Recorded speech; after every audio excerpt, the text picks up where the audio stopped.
नमस्कार, आप देख रहे हैं आज तक। आपके साथ मैं हूं सईद अंसारी। 2 बजे के इस बुलेटिन में सबसे पहले सबसे बड़ी खबर इस वक्त की। राजस्थान के मुख्यमंत्री को लेकर बीजेपी बढ़ गई है।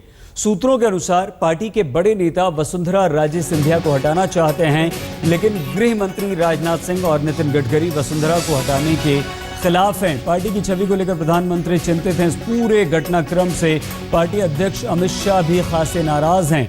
पार्टी की छवि को लेकर प्रधानमंत्री मोदी भी चिंतित बताए जाते हैं।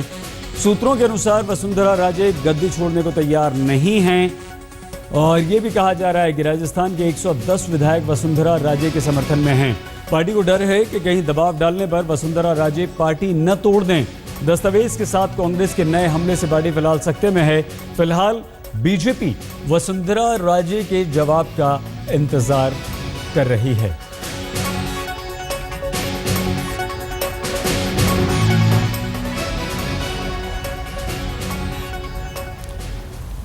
अमित शाह चिंतित हैं। राजनाथ सिंह और नितिन गडकरी समर्थन में हैं।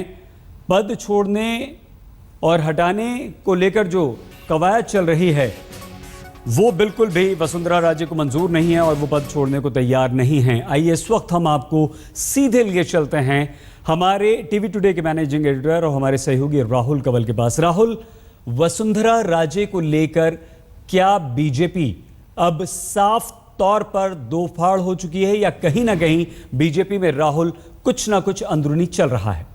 सईद, हम अपने दर्शकों को बताएं कि बीजेपी में एक बड़ा तबका ऐसे नेताओं का है जिनका मानना है कि कुछ ना कुछ कार्रवाई वसुंधरा राजे के खिलाफ करनी होगी, वरना बिहार के चुनाव में पार्टी को इसका खामियाजा भुगतना पड़ेगा। उनका कहना है कि बिहार से, उत्तर प्रदेश से, ज़मीन से जो रिपोर्ट्स आ रही हैं वो ये दिखाती हैं कि नेताओं से लोग सवाल पूछ रहे हैं कि क्या यही वो सरकार है, यही वो वायदे हैं जो आपने हमसे किए। और ऐसे में अब इंतज़ार हो रहा है वसुंधरा राजे के जवाब का। उन्हें कहा गया है कि जो ताज़ा खुलासे हुए हैं, जो कांग्रेस ने दस्तावेज कल प्रेस कॉन्फ्रेंस में जारी किए, उन पर अपना जवाब दीजिए।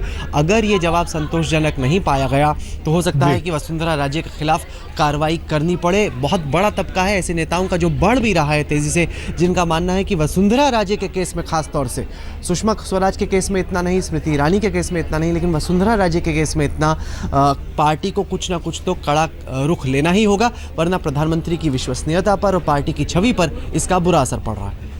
लेकिन क्या राहुल, संकट यहां पर बीजेपी के लिए, प्रधानमंत्री के लिए ये नहीं है कि अगर कार्रवाई करेंगे तो बैकफुट पर आना पड़ेगा, कांग्रेस और ज़्यादा हमलावर होगी, विपक्ष आम आदमी पार्टी और दूसरे दल और ज़्यादा बीजेपी के खिलाफ होंगे? एक ऐसा तबका है नेताओं का, राजनाथ सिंह हुए, नितिन गडकरी हुए, जिनका मानना है कि मीडिया के दबाव में इन खुलासों के बाद पार्टी को कोई कार्रवाई नहीं करनी चाहिए, क्योंकि अगर एक विकेट गिरी तो ये एक प्रेसिडेंट सा बन जाएगा, एक पैमाना सा बन जाएगा। उसके बाद हर बार मीडिया ये सवाल पूछेगी। उनका कहना है कि ऐसे में जिस चक्रव्यूह में कांग्रेस की सरकार फंस गई थी, बीजेपी भी ठीक उसी चक्रव्यूह में फंस जाएगी।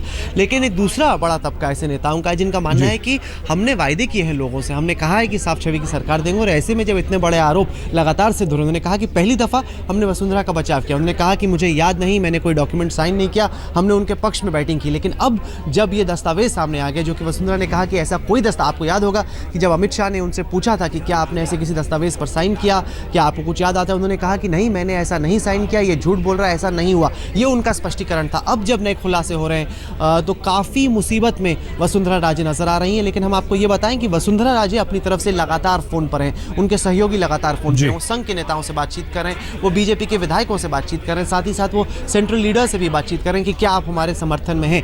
यहाँ तक कहा गया है कि अमित शाह पर और नरेंद्र मोदी पर इससे ज़्यादा संगीन आरोप थे, लेकिन अगर पार्टी ने उनका समर्थन दिया तो छोटे से आरोप पर, छोटी सी बात पर मेरा इस्तीफा क्यों होना चाहिए। तो काफ़ी मुश्किल होगा कोई भी फैसला लेना। लेकिन फिलहाल बीजेपी बटी हुई नजर आ रही है। सही राहुल जी, राहुल हम और बात करेंगे आपसे, लेकिन इस वक्त हम आपको बता दें कि इमरजेंसी की वर्षगांठ है। 40 साल हो गए हैं, प्रधानमंत्री बोले हैं, और प्रधानमंत्री ने ये तक कहा है कि वो काला दौर था, काला अध्याय था, जो सरकार बोलती थी वही रेडियो बोलता था। लेकिन हम जो दूसरी तस्वीर आपको दिखा रहे हैं, ये आज की इमरजेंसी की तस्वीर है। ये हमारे सहयोगी चैनल इंडिया टुडे के संवाददाता हैं संकेत उपाध्याय, और ये सिर्फ वसुंधरा राजे से एक सवाल पूछना चाहते थे, लेकिन संकेत को सवाल पूछने से रोक दिया गया। और न सिर्फ रोका गया, बल्कि संकेत को वहां मौजूद सुरक्षा कर्मियों ने पकड़ लिया।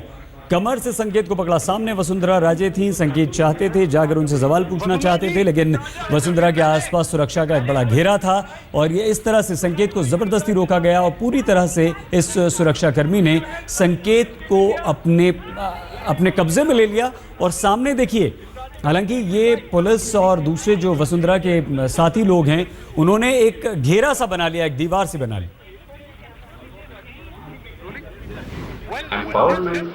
अपने दस्तखत से ही परेशानियों के चक्रव्यूह में घिर चुकी मुख्यमंत्री वसुंधरा राजे इस कदर सवालों से भयभीत हैं कि सुरक्षा का आपातकाल उनके चारों ओर मंडराने लगा है। वसुंधरा जी, मिस राजे। पत्रकारों के चुभते सवालों को पुलिस के बाहुबल की ढाल से रोका जा रहा है। संगीनों के साए में वसुंधरा सवालों को दाएं बाएं टालने में जुटी। Just see the way the media is actually being stopped from doing its duty. Look at the way journalists are actually being held at this moment.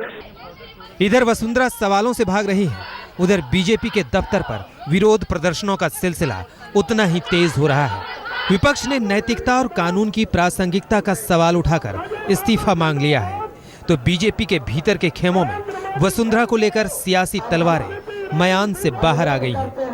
उनको नहीं हटा रहे, उनका समर्थन कर रहे हैं और साथ ही साथ पत्रकारों को जिस तरह से राजस्थान में मारा जा रहा है, परेशान किया जा रहा है, वसुंधरा राजे से प्रश्न नहीं करना दिया जा रहा, क्या ये एक अघोषित इमरजेंसी नहीं है?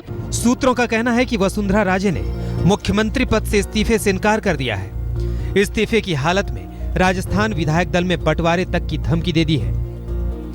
सूत्रों का कहना है कि जब तमाम गंभीर आरोपों के बावजूद खुद गुजरात के सीएम रहे नरेंद्र मोदी ने कभी इस्तीफा नहीं दिया, तो फिर उनसे इस्तीफा पार्टी किस आधार पर मांग सकती है? बताया गया है कि वसुंधरा के पक्ष में नितिन गडकरी और राजनाथ सिंह खुलकर खड़े हो गए हैं। तर्क ये है कि अगर वसुंधरा का इस्तीफा मांगा तो फिर इस्तीफे की तलवार सुषमा स्वराज और स्मृति ईरानी पर भी लटक जाएगी। इसके उलट बीजेपी में राजस्थान से लेकर दिल्ली तक एक गुट वसुंधरा से इस्तीफा मांगने का मन बना चुका है। खुद बीजेपी अध्यक्ष अमित शाह वसुंधरा से नाराज बताए गए हैं। अमित शाह ने दस्तावेजों पर वसुंधरा के दस्तखत पर जवाब तलब कर लिया है, जिसे पहले वसुंधरा ने खारिज कर दिया था। जाहिर तौर पर संकट में फंसी बीजेपी फूंक फूंक कर कदम उठा रही है। दिल्ली के राजनीतिक रणनीतिकार नागपुर आरएसएस मुख्यालय तक दौड़ रहे हैं ताकि संकट से बगैर कोई झटका लगे उबरा जा सके। हिमांशु मिश्रा और संकेत उपाध्याय के साथ राहुल कंवल, दिल्ली आज तक। बीजेपी की परेशानी यहां पर वसुंधरा राजे ने काफी बढ़ा दी है। वसुंधरा राजे लेकिन अब लामबंद भी कर रही हैं। 110 विधायकों के समर्थन की बात भी सूत्रों के अनुसार आ रही है। लेकिन ये जो इमरजेंसी की तस्वीर है, इमरजेंसी को काला अध्याय प्रधानमंत्री नरेंद्र मोदी बताते हैं, लेकिन एक संवाददाता जब सवाल पूछता है तो वसुंधरा राजे से सवाल नहीं पूछने दिया जाता है, उसे जकड़ लिया जाता है और एक मानव श्रृंखला बनाकर रोक दिया जाता है। कांग्रेस के वरिष्ठ नेता प्रवक्ता मीम अफजल इस वक्त हमारे साथ जुड़ चुके हैं। अफजल साहब, क्या कहेंगे इस पर आप?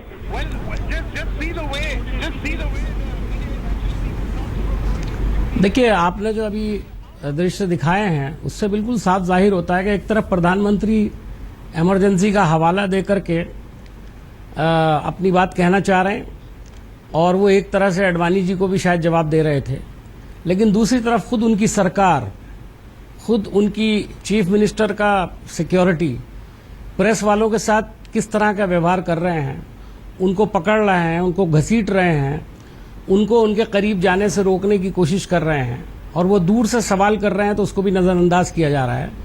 इसलिए कि ना भारतीय जनता पार्टी के पास जवाब है, ना वसुंधरा जी के पास कोई जवाब है, ना इनकी लीडरशिप के पास कोई जवाब है, ना ही आरएसएस के पास कोई जवाब है। इसलिए कि पिछले 10-12 दिन से देश जो कुछ देख रहा है वो बिल्कुल उसके विपरीत है जो मोदी जी फरमाया करते थे अपने इलेक्शन के भाषणों के अंदर। साफ जाहिर हो गया है कि सरकार ना सिर्फ ये कि क्रिमिनल्स को बचाने की कोशिश कर रही है, ललित मोदी जैसे ऑफेंडर जो इकोनॉमिक ऑफेंडर हैं, जो भगोड़े हैं, एक भगोड़े को बचाने के लिए पूरी सरकार लग गई।